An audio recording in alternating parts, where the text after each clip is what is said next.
Entrez, venez. I'm coming. On l'a fait en anglais? Allez.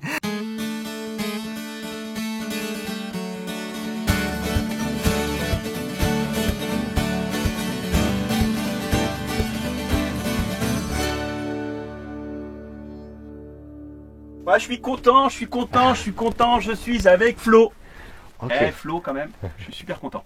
Moi aussi, bonjour à tous. Vous avez peut-être vu la dernière vidéo qu'on a faite avec Johan. Mais moi je me suis dit qu'avec Philippe, ça fait super longtemps qu'on s'est dit qu'on allait se voir. Et bien il fallait faire la même chose. J'adore ce format-là, juste on va parler, puis on va juste parler, ou juste peut-être faire d'autres choses, mais surtout parler. On va peut-être aller faire une séance de surf après. En tout cas, ça vous le verrez sûrement plus tard. Et donc, commençons maintenant. Alors moi je veux dire un truc, je suis fan des vidéos d'artisans de Philippe. Salut à toi internaute passionné de voyage et de liberté. On n'est pas n'importe où, on est à l'Aïol et on va aller voir comment se fabrique le vrai couteau, l'Aïol. C'est bien plus qu'un couteau, c'est beaucoup plus que du Made in France, c'est du Made in l'Aïol. Il y a un aspect sociétal, on crée de l'emploi, je veux dire dans le trou du cul du monde, on perpétue les métiers. C'est-à-dire qu'on perpétue des mecs qui tous les matins, ils savent pourquoi ils se lèvent. Ils se lèvent parce qu'ils savent faire un couteau, parce qu'il n'y a qu'eux qui savent faire un couteau. Les vidéos d'artisans de Philippe, il y a un truc là-dedans, il y a une petite signature visuelle, il y a une passion des deux bords, une passion du gars que tu es en train de filmer, de toi qui es super intéressé et super curieux. Et bien, je veux en savoir plus sur ça. D'ailleurs, si vous ne connaissez pas, allez voir les vidéos de Philippe, particulièrement celles sur les artisans, les autres aussi, mais surtout celles sur les artisans, parce qu'il y a quelque chose là-dedans qui est super travaillé. Et pour comprendre pourquoi tu fais ça, il faut peut-être te présenter d'abord. Donc, comment tu te présentes? La question que j'ai posée à Johan, c'est comment tu te présentes en 3 phrases? En 3 phrases.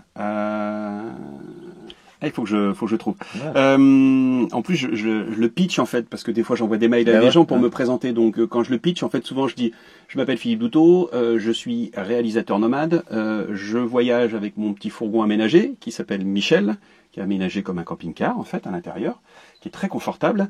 Et le but de ma chaîne, en fait, c'est un peu le reflet, mon reflet, c'est que j'ai envie de voyager. Et pas que, j'ai envie d'aller découvrir et aller à la rencontre de gens passionnés, de gens qui se bougent, qui a une positivité dans ce qu'ils font. L'idée, c'est de trouver soit un savoir-faire, soit une bonne énergie, en fait. C'est ça le truc. Et pourquoi? C'est quoi qui a lancé tout ça? Comment t'en es arrivé là? Alors moi, déjà, j'ai 45 ans. J'ai un parcours de vie, j'ai eu d'abord une première vie qui a été super en fait, où j'ai été caméraman. En fait, moi c'est un peu une vocation en fait. Moi j'ai toujours voulu être caméraman. J'ai été caméraman. J'ai travaillé pendant 20 ans pour la télévision. J'ai fait des reportages. J'ai fait du magazine. J'ai fait un petit peu de documentaire. Après j'ai réalisé un tout petit peu pour la télévision. Et puis à un moment donné, au bout de 20 ans, j'avais fait le tour. J'avais perdu l'enthousiasme. J'aimais toujours faire de l'image parce que ça c'est ma passion. Ça c'est un truc que j'adore faire. Et puis à un moment donné, je me suis dit, il faut que je fasse autre chose, il faut que je change. J'ai commencé à regarder un petit peu ce qui se faisait sur YouTube. J'avais très envie de faire une chaîne YouTube pour cette idée de la liberté de contenu, où tu peux produire ce que tu veux et faire ce que tu veux, contrairement à ce que ça peut être des fois dans le travail, où tu travailles, tu as vaguement un but, je sais pas, de faire un truc, mais tu sais pas trop, et puis tu t'ennuies vraiment au boulot, puis au bout d'un moment, le boulot finit par t'aspirer. Et ben je me suis dit, non, fini quoi, j'en ai marre, je veux plus ça. Toi, quand tu t'es lancé là-dedans, ouais. Tu étais dans une vie très active et tu es passé à une vie un peu plus lente. Donc, comment tu compares ces deux vies et est-ce qu'il y a des choses qui te manquent de la vie quand tu étais actif et que tu avais une structure? Et est-ce qu'il y a des choses que parfois qui te manquent quand tu es dans ta vie ici, en fait, avec un fourgon? Est-ce qu'il y a des choses qui te manquent de ta vie d'avant? Alors, en fait, si on part dans la chronologie, au début, c'était un peu difficile parce que forcément moi j'avais une vie parisienne dans un tumulte et je me retrouve à la campagne. Donc j'ai d'abord fait des petits sauts de puce, des périodes plus ou moins longues et au fur et à mesure je revenais en fait. C'est un petit peu pour se rassurer, tu pars, tu reviens, tu pars, tu reviens.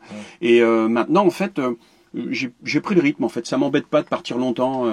Là ça va faire presque plus de 2 mois que je suis parti. Il n'y a pas un moment, mis à part voir mes amis, et boire des bières avec eux à une terrasse de café. Il n'y a que ça en fait qui de temps en temps me dit, je me dis ce serait bien, je retournerais bien à Paris. Sinon, mais je rencontre des gens super à chaque fois, c'est génial.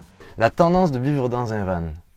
à quoi tu l'associes aujourd'hui? Parce que pourquoi on est si nombreux à tous aspirer à cette vie nomade et tout ça, et on le voit de toutes les catégories, hommes, femmes, parce que sur YouTube, bon, on a une petite représentation de ce qu'il y a, mais ça va au-delà évidemment de YouTube. Il y a tellement de gens qui le font et qui le montrent pas non plus comme nous on peut le faire. Donc moi, je suis curieux de demander aux gens pourquoi, selon toi, il y a ça en ce moment. Déjà, je pense qu'il y a une vraie perte de point de repère, d'avoir un sens dans la vie, d'essayer de faire quelque chose, de trouver un sens. Et c'est vrai que, alors je sais pas si c'est la crise de la quarantaine qui fait qu'à un moment donné, moi personnellement, j'avais l'impression d'avoir fait le tour. Ouais. J'avais le sentiment, on dit en anglais, de bullshit job, de faire un truc qui sert à rien, qui m'apporte rien et qui, je sais pas, ça me convenait plus en fait. Je pense que j'aurais pu le faire bien avant, sauf que j'ai laissé traîner le truc parce que c'était confortable aussi. Il faut pas se leurrer. Je gagnais bien ma vie, c'était confortable. Il y avait ce petit sentiment à l'intérieur de toi qui fait. Mais tu sors au bar et tu vas au travail le lendemain. Alors tu trouves c'est la contrebalance. T'essayes d'avoir des alternatives, des trucs, des machins. Donc t'arrives à le faire, mais en même temps, des fois, c'est je sais pas. Moi, alors je parle vraiment de mon point de vue perso. C'est que moi je suis assez passionné et dès que ça m'emmerde en fait, soit je le fais ressentir, soit je le ressens, soit à un moment donné je claque la porte. Ouais. J'ai toujours été comme ça. Donc à un moment donné c'était trop quoi. Mais je le vivais mal à la fin. Mais est-ce qu'on t'a mis un coup de pied au derrière ou c'est par toi-même qu'il y a eu un petit déclic qui s'est fait? Moi c'est toujours très long. Progressif, c'est ça. Ouais. Moi c'est toujours très long. Je ressens les choses. C'est un peu long à mettre en place. Une fois que je les ai bien mises dans ma tête et que c'est clair, bam. Ok. Ça se fait dans la rupture, moi. C'est qu'à un moment donné, je dis stop. Alors des fois, mon entourage comprend pas, mais stop, quoi. Tu vois, c'est le truc, c'est. Mais la rupture est un peu préparée, parce que tu vois, tu mijotes un truc. Ouais, je suis pas trop. C'est rare quand même que je fasse les trucs comme ça sur un vrai coup de tête. Parce que c'est ça. Moi, je dis toujours que c'est super dangereux un coup de tête si t'as pas préparé un peu tout le travail en amont pour la vie après, parce que finalement, tu vas te retrouver avec les mêmes questions juste après. Les gens qui veulent partir parce qu'ils ont une aspiration de liberté, qui veulent se balader avec leur fourgon, c'est super. Tu vois, même Marina, elle fait des bijoux, tu vois. Donc elle fait son truc en fonction à sa manière, tu vois. Ce que les gens n'ont pas dans la tête, je pense vraiment, c'est un vrai problème, c'est qu'ils font pas les choses comme ils en ont envie, en fait. Ils ont tendance, parce que la société, l'environnement, les gens, la pression sociale, quand on dit la pression sociale, c'est le regard de tes amis, de ta famille, de je ne sais quoi, qui à un moment donné vont te bloquer dans ton élan. Parce que tu te dis, ah non, je peux pas le faire parce que machin, il m'a dit que faut pas trop écouter les gens, faut d'abord s'écouter soi. Si vous avez envie de monter votre chaîne YouTube et faire une chaîne de voyage et que vous avez envie de, je sais pas moi, de rencontrer les coquillages, et ben faites une chaîne où vous rencontrez les coquillages. Et en fait, justement, d'être créatif, parce qu'on peut parler du processus créatif, ça va t'amener à être encore plus créatif. C'est une proactivité de la création parce que ça va toujours, plus tu en fais, plus tu vas en faire. Ouais. Et c'est ça qui est assez fascinant avec la vie en van, c'est que ça t'oblige à être constamment en action et constamment en train d'explorer de nouvelles choses. Donc parfois tu vas découvrir il y a des gens qui vont se découvrir des nouvelles passions, des trucs qu'ils aiment faire, qui avant peut-être pendant toute leur enfance ils aimaient mais ils ont jamais pensé commencer. Et moi j'ai un exemple personnel là-dessus. Je te coupe parce que je me permets de te couper. C'est mon émission un peu aussi. Ouais, un peu de décode, merde. Allez, c'est trop sérieux, là. Philippe, il peut pas rester un instant sans... Non. J'ai toujours été Joyeux Luron. Ouais, c'est ça, j'ai toujours été... Tu devrais avoir été cher de Joyeux Luron. Joyeux Luron. Mais ouais, exemple personnel. Qu'est-ce que je voulais te dire? Attends, on est en train de parler exemple personnel, de talent, de passion que t'as découverte. Ah, oui, non, un truc. Et ça, c'est génial. En fait... il y a un truc qui m'avait d'ailleurs beaucoup touché dans ton bouquin et j'ai trouvé que c'était génial parce que ça parlait vraiment à la fois de la vie en van et puis de ce que les aspirations des gens ont la plupart du temps. Tout le monde voudrait prendre un fourgon et voyager. Souvent, ce qui les arrête, le premier truc, c'est les moyens. Enfin, un moyen. C'est même pas un moyen financier, c'est même pas un moyen matériel, c'est un moyen qu'ils ont dans la tête. Et si tu veux, moi, il y a quelques années, par exemple, il y a 15 ans, je pense que ça aurait été inimaginable de prendre mon fourgon et de me barrer tout seul. Parce que la peur de la solitude, la peur de me retrouver, de m'ennuyer, de pas rencontrer les bonnes personnes, et toutes ces choses-là. Et c'est marrant, il y a quelques jours, je me suis fait la réflexion. J'étais tout seul, là, en train de prendre mon petit déjeuner sur la table, et j'étais en train de me dire, c'est génial, quoi. en fait, j'ai passé cette peur-là. Et mine de rien, c'est pas du tout douloureux, c'est génial, quoi. Voilà, quoi. C'est juste pour dire ça qu'il y a une évolution. Je sais plus. Je sais pas si j'ai répondu à ta question. Si, mais oui, mais je trouve que justement, c'est poignant parce que ça montre à quel point on est dans une société où on va peut-être un peu loin de ce qui est important pour nous. Ouais. Et on se développe une personnalité qui n'est pas nous, en fait. Et finalement, il faut se redécouvrir, et ça prend, mais... Ah, mais c'est un kiff. Ouais. Parce que... Je sais plus qui disait ça il y a pas très longtemps. J'ai vu une interview d'un comédien. Il disait que oui, c'était important de penser à soi et d'être un peu égoïste. Parce que avant de penser aux autres, il faut d'abord se connaître soi. Et il disait, la solitude, c'est ce qu'il y a de mieux, la solitude. Et c'est vrai, la solitude, parce que moi, ça m'est arrivé plein de fois dans mon fourgon. Il y a des fois, t'as pas la pêche, quoi. Ouais. Et t'es au bord du gouffre, t'es tout seul dans ton fourgon. Et ben, mec, t'es face à un miroir, c'est tes propres peurs.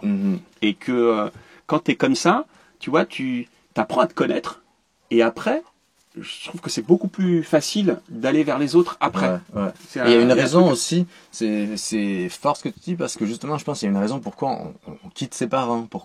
Parce que justement, à un moment, tes peurs, toutes les choses qui te stressent, les choses quand t'es au bord du gouffre et tout ça, c'est que tout seul que tu vas pouvoir te trouver les solutions. Parce que s'il y a quelqu'un tout le temps, tu vas toujours trouver un petit coussin sur lequel te confortable, sur lequel te reposer.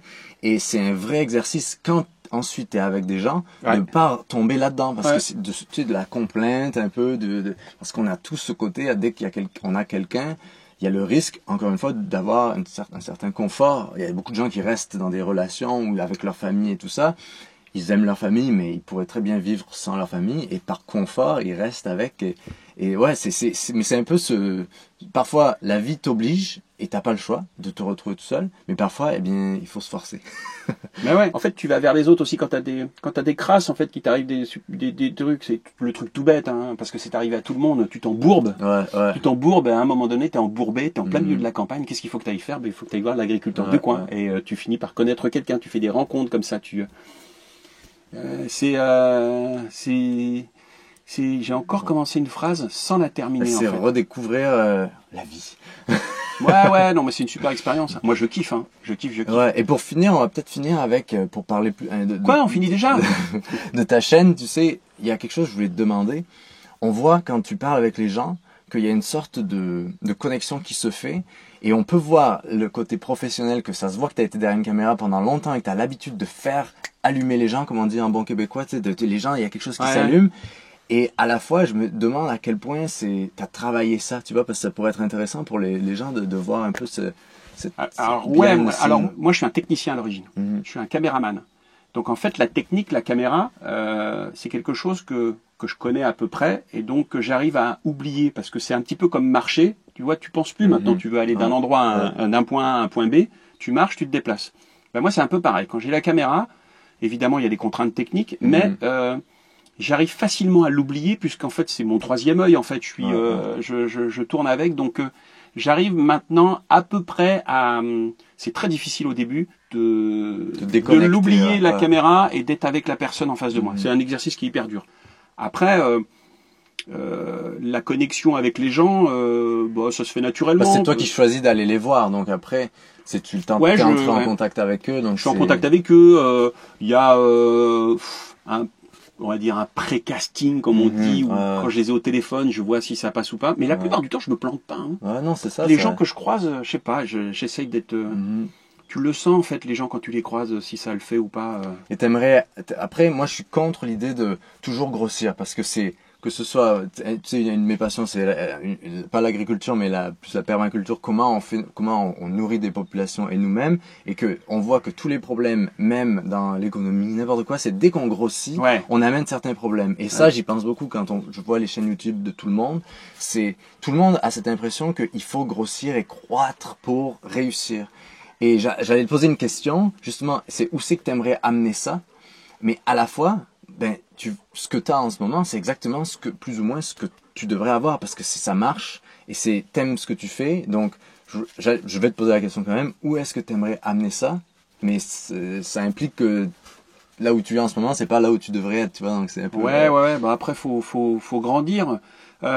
C'est quoi le but de ma chaîne? Moi, j'ai très envie de continuer à faire ce que je fais comme aventure, là, voyage. Après, on va pas se mentir, il faut que l'argent rentre. Pour le moment, tu vois, je vis avec mes économies. Alors c'est ça, en fait. Et c'est un vrai problème en France. Hein. C'est que déjà, gagner de l'argent, c'est toujours un peu suspect. Donc si je commence à dire que je veux gagner de l'argent avec ma chaîne YouTube, les gens vont dire « Ah putain, ça y est, il va nous vendre des produits, des machins, des trucs. Il va faire du placement de produits de merde et tout ça. » Bah justement, non. Alors j'aimerais, c'est peut-être un peu ambitieux, on verra. J'espère qu'on va se revoir dans 2 ou 3 ans et je te dirai, j'ai réussi à trouver l'équilibre. J'aimerais bien continuer à faire ce que je fais, à aller rencontrer des gens passionnés, parce que j'ai vraiment envie de faire un peu de propagande positive. Mais vraiment, c'est pas du fake ce que je suis en train de te dire. Vraiment j'ai ça, vraiment on envie le de faire ça. ressent, on le ressent. Là, j'ai vraiment envie de ça. Moi, je suis persuadé, parce qu'on n'arrête pas de nous bazarder, nous matraquer avec des trucs qui vont pas, des trucs qui ça va pas.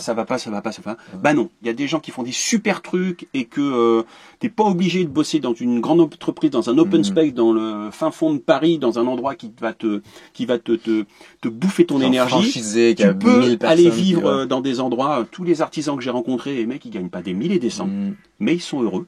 Et ben moi, j'aimerais bien aussi que de mon côté, ça soit la même chose. C'est-à-dire que j'ai une chaîne qui me permet j'ai l'ambition de vouloir donner un message positif aux gens, et qu'en même temps, j'ai des partenaires ou des gens avec qui je travaille, et que mes abonnés comprennent qu'à un moment donné, moi aussi, je suis comme eux, c'est qu'il faut que je mette un petit peu d'argent dans ma gamelle pour mettre de l'essence dans mon camion et que je puisse rouler avec, et puis que je puisse vivre pour vivre correctement.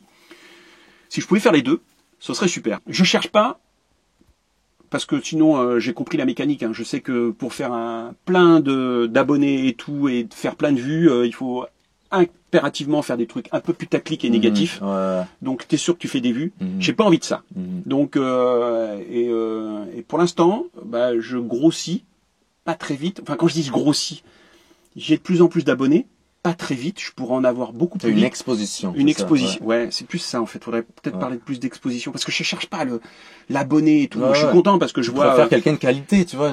C'est ça. Je veux. En fait, je veux avoir les bons abonnés. En fait, c'est con, hein. Je veux avoir les bons abonnés. Je veux avoir des abonnés qui me suivent, qui sont contents de voir mes vidéos et qui sont pas abonnés pour être abonnés parce qu'ils se disent mais il y a du sensationnalisme. C'est cool. Ouais, ça me fait plaisir. C'est ce qui me plaît dans YouTube et chez les YouTubeurs, c'est qu'au départ, c'est un truc passionnel en fait, c'est qu'on a envie de le faire. Après, ça fonctionne pas. Mais voilà, c'était juste pour te dire ça. Mais quand c'est forcé, de toute façon, ça se ressent et tu peux pas être personnellement heureux si tu peux pas continuer. J'ai peur. En fait, souvent, j'ai peur de me dire putain, Philippe, tu vas peut-être tomber dans le. Parce qu'il y a des mecs qui commencent avec des trucs passionnés, puis à un moment donné, ils tombent dans l'engrenage, dans la mécanique, en se disant je vais faire le million d'abonnés. C'est une addiction. C'est une addiction pour puis quitte à gagner de la thune, à faire plein de trucs, machin et tout. J'ai pas envie d'entrer dans ce truc-là. Et financièrement, juste pour parler financièrement, parce que les gens, ça les intéresse beaucoup, le financier, surtout en France, c'est que je cherche pas à être riche. Je cherche juste à gagner, à ne pas être dans le rouge à la fin du mois, quoi. Mais c'est ça que les gens comprennent pas nécessairement. Moi, c'est pareil avec les vidéos. Je veux dire, je fais des choses en parallèle, mais quand moi je fais des vidéos, et toi c'est la même chose, je le sais, on dépense. Si on devait étaler les coûts là sur une feuille, on investit plus qu'on a en termes monétaires, tu vois. Donc c'est ça que les gens ne comprennent pas nécessairement, et c'est là où je voulais en venir plus tôt. C'est drôle que en Amérique du Nord, que ce soit au Québec francophone ou au Canada ou aux États-Unis, il y a eu tout ce côté du crowdfunding, du sociofinancement avec les trucs comme Patreon, comme en France, il y a eu ce truc qui est Tipeee qui ont un peu copié Patreon. Et en fait, c'est drôle que en Amérique du Nord, moi venant de là-bas, moi je me disais c'est un truc qui est vraiment l'avenir des créateurs indépendants. C'est-à-dire qu'il y a des gens qui sont fans de eux et ils investissent, ils deviennent coproducteurs d'une certaine manière d'un truc avec 1 euro par mois. Et 1 euro par mois, c'est limite symbolique, mais c'est le fait qu'il y a un gros nombre qui fait que ce créateur, il peut en vivre après.